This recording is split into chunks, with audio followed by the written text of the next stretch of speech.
हम में से हर एक के लिए जीवन में कुछ ऐसे क्षण होते हैं जो बहुत महत्वपूर्ण होते हैं। स्टारबक्स के साम्राज्य के पीछे के मास्टरमाइंड हॉवर्ड शुल्ट्ज के लिए ऐसा ही एक क्षण तब आया जब वह 7 साल के थे। उनके पिता को बर्फ पर गिरने और कूल्हे और टखने में चोट लगने के कारण डिलीवरी की नौकरी से निकाल दिया गया था। परिवार के पास कोई मेडिकल बीमा नहीं था, कोई भी बचत नहीं थी और उस क्षण में कोई उम्मीद नहीं थी।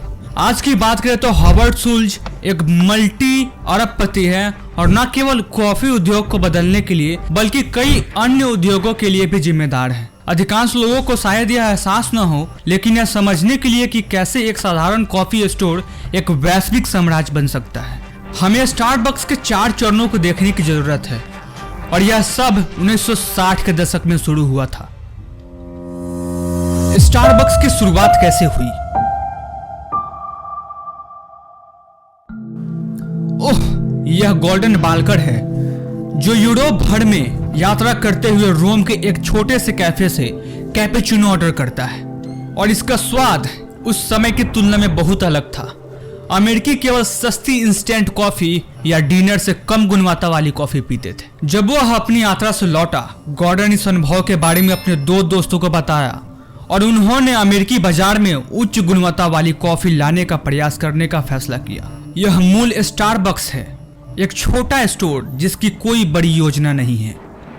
यह सिएटल के समुद्र तट पर खोला गया, हालांकि यह वैसा नहीं था जैसा आप कल्पना कर रहे हैं। मूल स्टारबक्स स्टोर उच्च गुणवत्ता वाली कॉफी बीन्स के बैग बेचता था, साथ ही घर पर कॉफी बनाने के लिए आवश्यक उपकरण भी, लेकिन वे वास्तव में स्टोर में पेय नहीं बनाते थे। इस व्यवसाय मॉडल का विकास धीमा लेकिन स्थिर था। उनके पास सिएटल में स्थित 4 स्टोर थे और कॉफी इतनी अच्छी तरह से बिक रही थी कि उन्होंने पकड़ लिया। हॉवर्ड शुल्ट्ज का ध्यान अब बहुत गरीबी में पले बढ़े होने और अपने पिता की कठिनाइयों के बावजूद, कड़ी मेहनत से अपनी नौकरी खोने के बावजूद अपने लिए कैरियर बनाने में कामयाबी हासिल की थी। कॉलेज की पढ़ाई के लिए उन्हें अपना खून भी बेचना पड़ा था, लेकिन हॉवर्ड एक कंपनी के उपाध्यक्ष थे और वह कंपनी संयोग से स्टारबक्स के आपूर्तिकर्ताओं में से एक थी।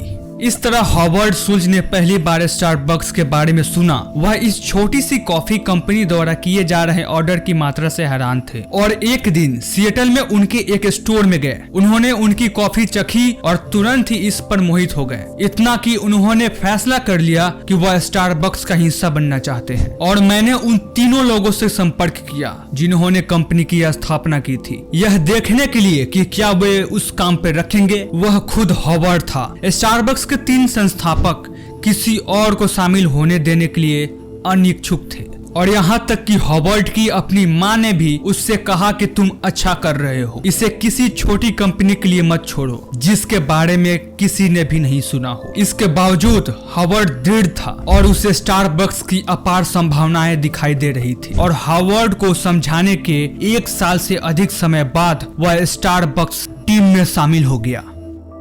किसी को नहीं पता था कि यह निर्णय सब कुछ बदल देगा। And when people say you're an evil empire bent on world domination, you say I hate that. I hate that.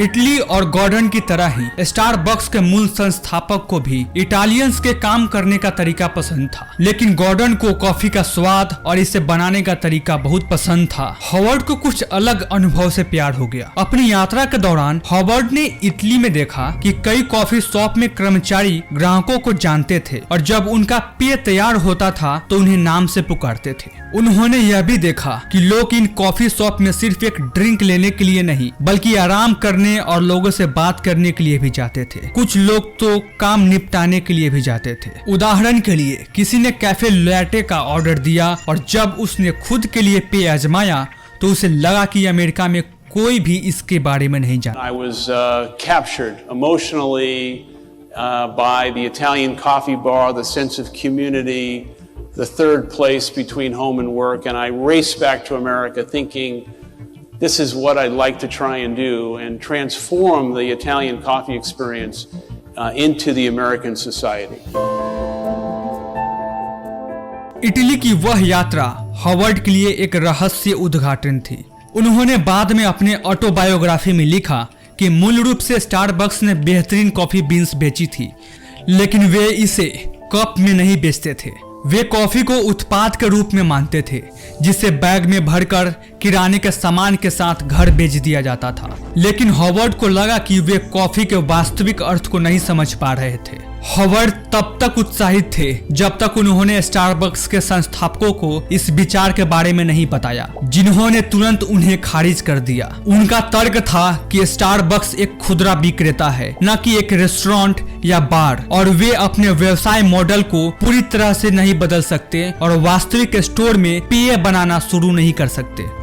उन्हें लगा कि चीजें ठीक चल रही है, इसलिए कैफे बनने की कोशिश करने के लिए इतना जोखिम क्यों उठाया जाए। आखिरकार उन्हें एहसास हुआ कि अमेरिका में कॉफी का पूरा अनुभव लाने का उनका सपना सितारा बक्स के साथ पूरा नहीं होने वाला था। इसलिए हॉवर्ड ने स्टारबक्स को छोड़ दिया और अपनी खुद की कंपनी शुरू की। अखबार के लिए इतावली शब्द वह चाहता था, स्टारबक्स की उच्च गुणवत्ता वाली कॉफी, लेकिन इतावली कैफे के माहौल के साथ वह प्यार करता था। एक बार फिर लगभग सभी ने उसे बताया यह एक बुरा विचार था और स्टारबक जैसी होनहार कंपनी को छोड़ना एक बेवकूफी भरा कदम था। उनके विचार के साथ सबसे आम समस्या जो उन्होंने सुनी वह यह थी कि अमेरिकी कभी भी कॉफी पर इतना पैसा नहीं खर्च करेंगे। हॉवर्ड की बिजनेस मॉडल $3 प्रति कप पर कॉफी बेचने के इर्द गिर्द घूमती थी और इस समय कॉफी आमतौर पर प्रति कप लगभग सेंट में बिकती थी। I came to you in 1987 and I said to you, I want to build a company with Italian saying words that no one could pronounce for $3 a cup of coffee. Would you invest? Absolutely not. Okay.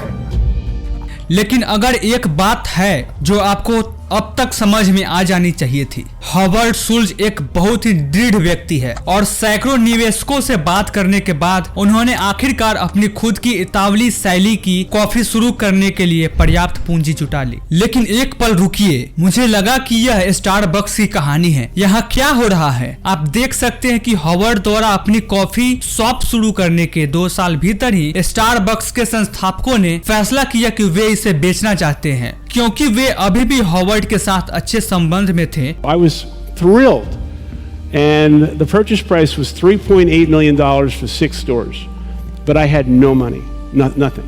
इसलिए Howard एक बार फिर mission पर बैठ गया। निवेशकों से पैसे जुटाने के लिए उसके पास बहुत से निवेशक संपर्क थे और वह उन सभी के पास गया और उन्होंने स्टारबक्स के साथ इस अवसर के बारे में बताया और फिर आपदा आ गई। उन निवेशकों में से एक को स्टारबक्स खरीदने का विचार इतना पसंद आया कि उसने हॉवर्ड को सौदे से पूरी तरह बाहर करने की कोशिश की और स्टारबक्स मालिकों से कहा कि वह सीधे उनसे ही खरीद लेगा।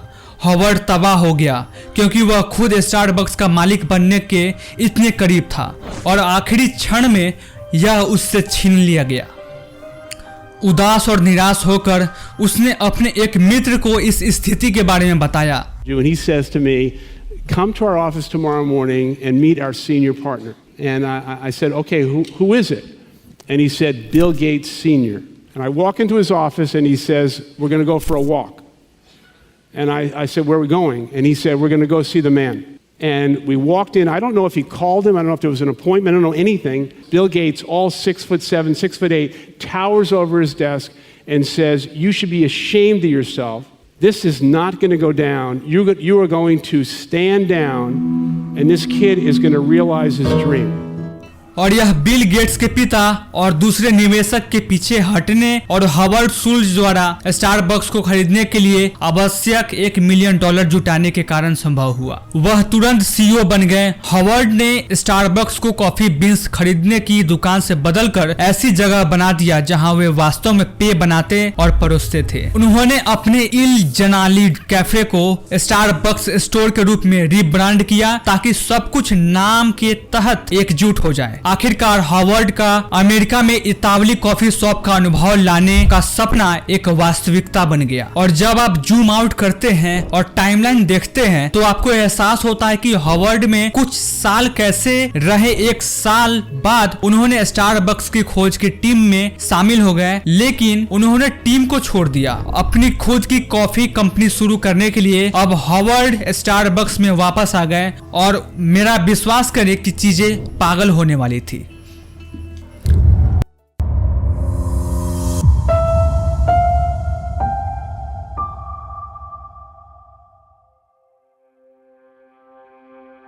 स्टारबक्स ने तेजी से हर जगह और ज्यादा से ज्यादा स्टोर खोलना शुरू कर दिया और सिर्फ अमेरिका में ही नहीं, हार्वर्ड स्टारबक्स को वैश्विक बनाना चाहते थे और स्टारबक्स जापान, फिलीपींस, यूके और अन्य जगहों पर स्टोर खोलेगा। उसी साल विशेष रूप से वैश्विक वर्चस्व पर ध्यान केंद्रित करने के लिए हम 5 नए स्टोर खोल रहे हैं, एक दिन में, यानी हर 5 घंटे में एक नया स्टोर। हाँ, अपने चरम पर हर दिन 7 से ज्यादा नए स्टारबक्स खोले गए और स्टारबक्स के दुनिया भर में लगभग स्टोर थे जिसमें हार्वर्ड सबसे आगे थे।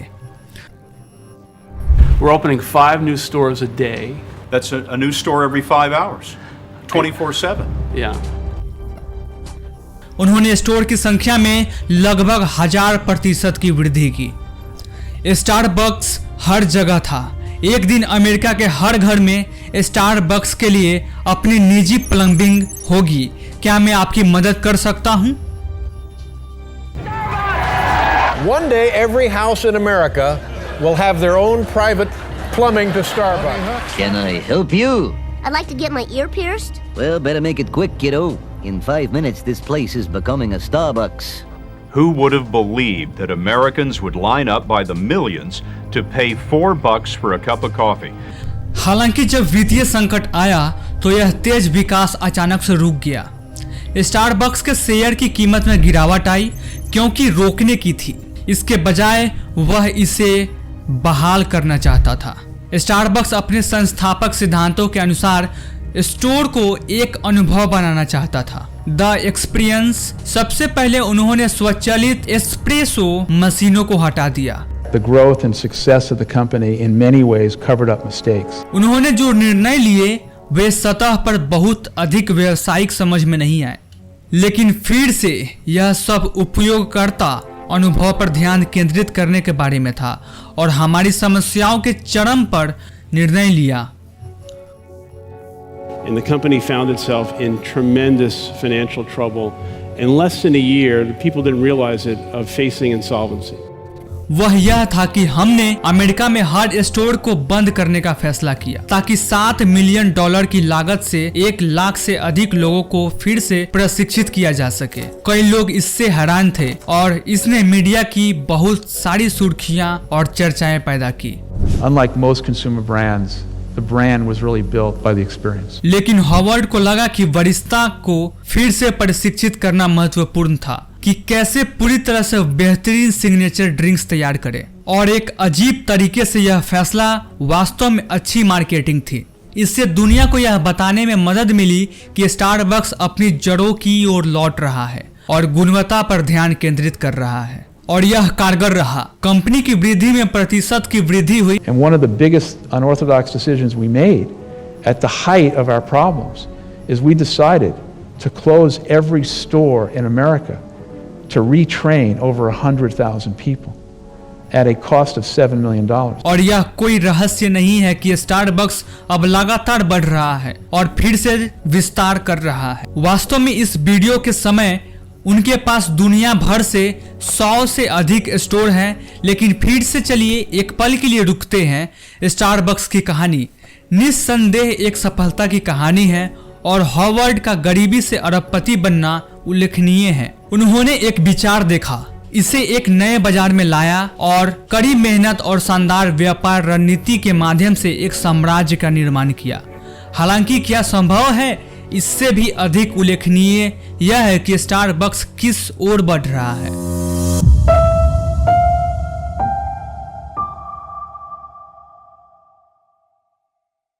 मेरे पास आपके लिए एक सवाल है, कि स्टारबक्स वास्तव में किस व्यवसाय में है। अगर आपने कॉफी कहा तो मैं कहूंगा कि यह बहस का विषय है।